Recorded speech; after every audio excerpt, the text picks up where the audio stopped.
Həmd olsun Allaha, salavat və salam olsun Peyğəmbərə, onun ailəsinə və səhabələrinə. İnsan zaman keçdikcə dəyişən bir varlıqdır. Bu dəyişiklik bəzən inkişaf, bəzən isə geriləmə şəklində olur. Ən təhlükəli dəyişiklik isə insanın qəlbində baş verəndir. Çünki qəlb düz olarsa insan düz olar, qəlb pozularsa insan da pozular. Allah Azza və Cəllə Hədid surəsində buyurur ki, İman gətirənlərin qəlblərinin Allahın zikrinə yumşalmasının vaxtı çatmadımı? Bu ayə bizə açıq şəkildə xəbərdarlıq edir. İnsan zamanla haqdan uzaqlaşa bilər, qəlbi sərtləşə bilər. Keçmiş ümmətlərin başına gələn də məhz bu olmuşdur. Qəlbin sərtləşməsi nə deməkdir?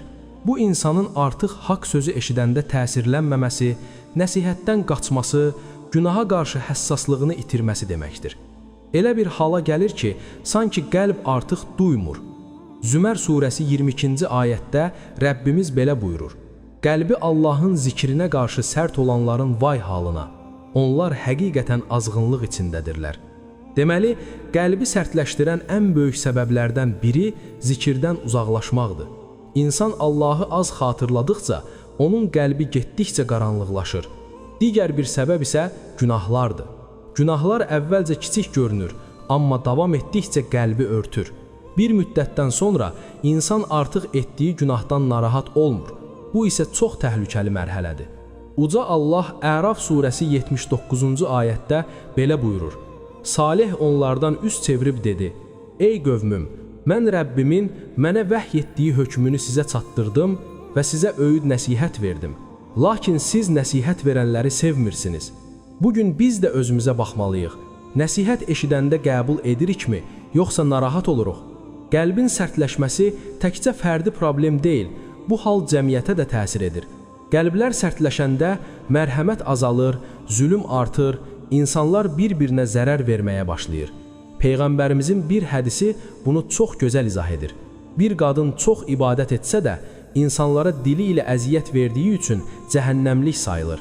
Digər qadın isə az ibadət etsə də, insanlara zərər vermədiyi üçün cənnətlikdir. Bu bizə göstərir ki, təkcə ibadət kifayət deyil, qəlb və əxlaq da təmiz olmalıdır. Allah subhanahu və teala buyurur: Qəlblər yalnız Allahı zikr etməklə rahatlıq tapar. Deməli, qəlbin müalicəsi də bəllidir.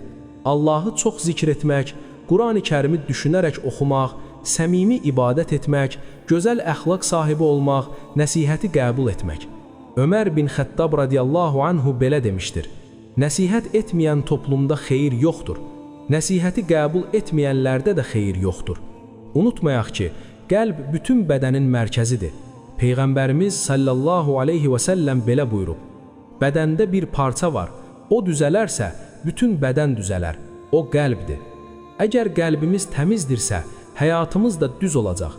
Əgər qəlbimiz sərtləşibsə, bu bizi həm dünyada, həm də axirətdə ziyana aparacaq. Rəbbimiz bizlərə Quranda xəbərdarlıq edir. Sonra qəlbləriniz daş kimi, hətta daha sərt oldu. Bəqərə surəsi 74-cü ayət. Bu ayə bizə göstərir ki, insan o həddə çata bilər ki, artıq onun qəlbi daşdan da sərt olar. Amma eyni zamanda ümid də var, qəlb yenidən yumşala bilər. Allahı xatırlayan qəlb sərtləşməz. Səmimi tövbə və yaxşı əməllər isə onu yenidən dirildir. Qəlbin islahı fərdin islahıdır. Fərdin islahı isə cəmiyyətin islahıdır. Hər birimiz öz qəlbimizə baxmalı və onu daim təmiz saxlamağa çalışmalıyıq. Allah bizə yumuşaq qəlb, səmimi iman və gözəl əxlaq nəsib etsin. Allahümmə amin.